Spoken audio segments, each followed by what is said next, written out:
जैसे एक छोटा सा बच्चा है, ठीक, वो 1 से 2 कदम चल पाता है, तो उसके लिए सफलता का और असफलता का गुण क्या है?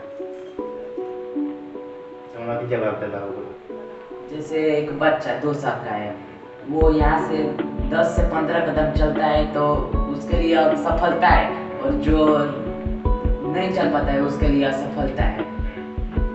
तो अभी इसी केस में एक दादी माँ है जो 80 साल का है और वो 1 कदम भी नहीं चल पाती है, 2 कदम भी नहीं चल पाती है। ठंड में अभी तो वो उठ करके खटिया से खाना भी नहीं खा पाती है, तो उसके लिए सफलता का गुण क्या है और असफलता का? और वो जो दादी माँ है, बूढ़ी औरत है, अब उनको चला नहीं जाए तो कोई आकर उनको सहायता करेगा, उनको उनके साथ बैठेगा, अगर उनको सहारा देकर खटिया पर बैठाएगा और खाना लेकर हो सका तो वो असफलता है। अगर जो ये सब काम नहीं करेगा उसके लिए असफलता है। नहीं, अगर वो दादी माँ खुद से अपने से अगर वो उठ करके खटिया पे बैठ जाती है खाना खाने के लिए और दवा खाने के लिए, और अपने पैरों पर उठ करके मतलब किसी भी सहारे से भी अगर बाथरूम तक जा करके अपना स्वच्छ हो जाती है, तो उसके लिए वही सफलता है।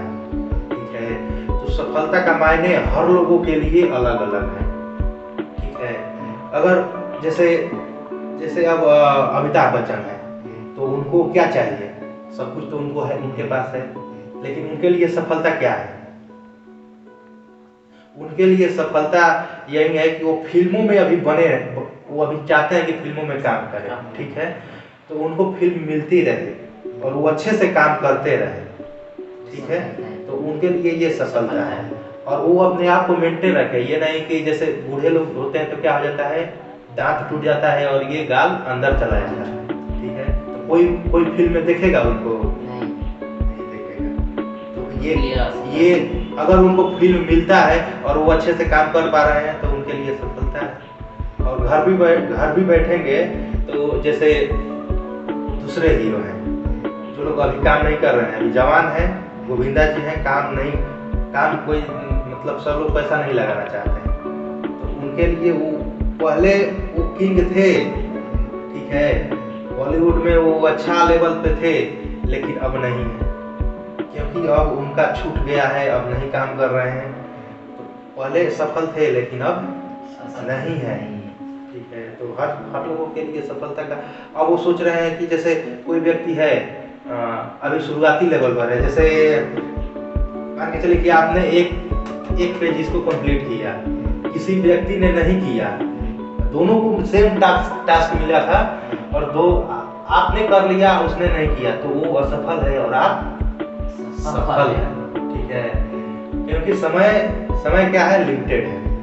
ठीक है, और उस समय में कोई व्यक्ति अगर कर लेता है तो सफल है, कोई नहीं किया तो असफल है। जैसे अगर मैं आपको बोलूं कि सुई देना है तो आप दे सकते हैं? नहीं दे सकते हैं, क्योंकि उसके लिए स्किल लगता है। जैसे डॉक्टर हैं, टाल दे सुई दे देंगे, 1 सेकंड में दे देते हैं, है ना? ज़्यादा से ज़्यादा 5 सेकंड में काम तमाम हो जाता है। और अगर आपसे बोलूं तो आधा घंटा तो सोचने में लगेगा, साला किधर लगाएं, लगेगा। हाँ, तो आपके लिए वो अगर आप सीख जाते हैं तो वो उसमें सफल है। ठीक है, तो यही चीज है कि जैसे जीवन एक ही बार मिलता है। जीवन कितने बार मिलता है? एक बार।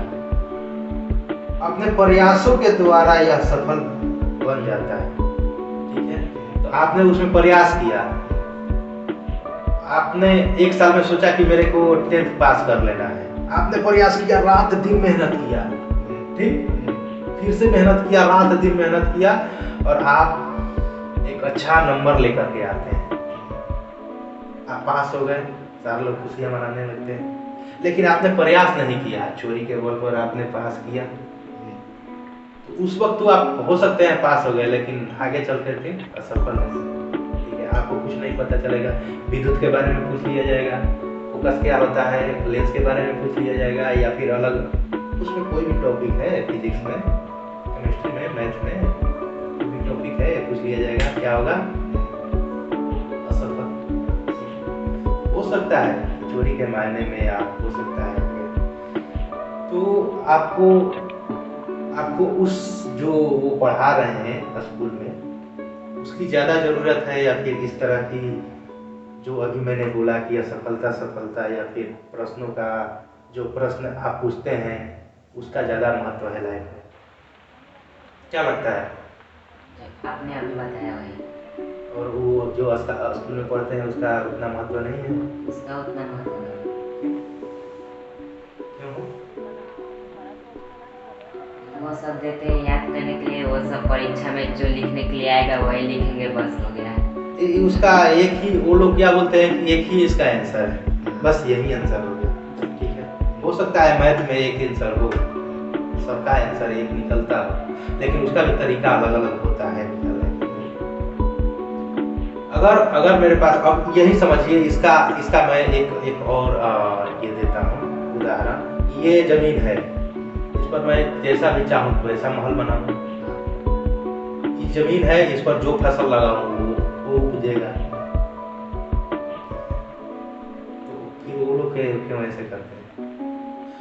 वहां पर भी अगर आप अपने मन से आंसर लिखते हैं, क्योंकि ये भी एक धारणा है कि जैसे वो परंपरा चली आ रही है। सामने अगर उसको वो अभी अपने टीचर के पास जाएगा तो भी ऐसे डर के ऐसे अभी वो भी खड़ा होगा। जो व्यक्ति आपको पढ़ा रहा है वो भी ऐसे है, और वो जो व्यक्ति अपने टीचर के पास जाएगा तो वो भी ऐसे, और वो भी सेम क्वेश्चन का सेम आंसर।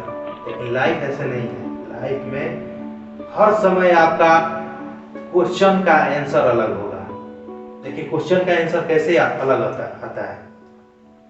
बच्चों के केस में आपने देखा, सभी के लिए सफलता का गुण आपने देखा, तो क्यों अलग अलग क्यों होता है?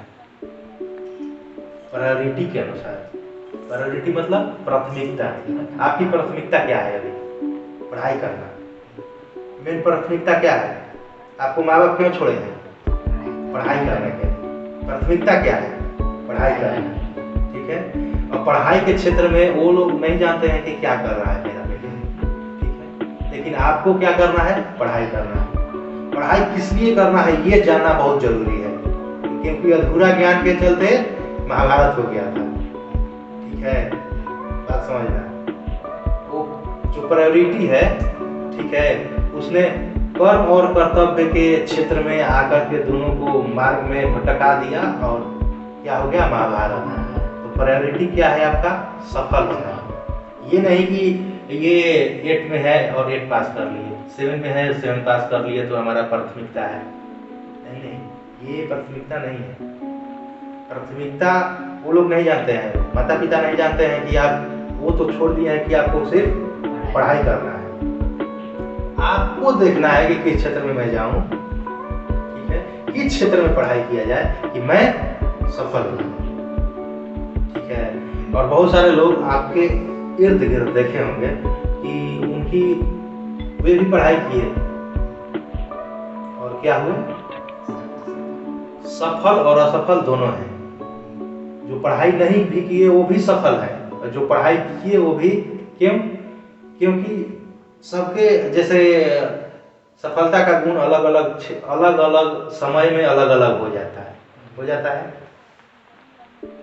अभी किसी को 10 लाख चाहिए, अभी आपको 10 लाख चाहिए, तो इसके लिए कुछ करना पड़ेगा।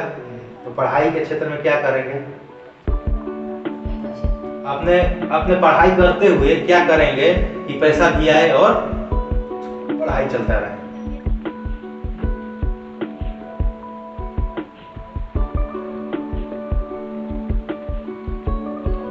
दूसरा कुछ काम करेंगे जिससे पढ़ाई भी चलती रहे और पैसा भी आता रहे। दूसरा कौन सा काम? पढ़ाई से रिलेटेड यूट्यूब पर वीडियो डालें, किसी चीज को बताएं, ऐसे काम करते हुए वीडियो बनाते हैं तो उस पर पैसे भी आएंगे और पढ़ाई भी चलता रहेगा। तो यही चीज है, यही चीज बोल रहा हूँ। आपकी प्राथमिकता क्या है? पढ़ाई। तो पढ़ाई कभी भी छूटना नहीं चाहिए। उसी के क्षेत्र में अगर कोई काम कर रहे हैं और उससे पैसा भी आ रहा है और आपकी पढ़ाई पर कोई इफेक्ट नहीं पड़ रहा है तो आपकी प्राथमिकता बनी रहेगी, सालों साल तक बनी रहेगी। ठीक है, तो अब आपके आता है यहाँ पे आपका सवाल ही जवाब है।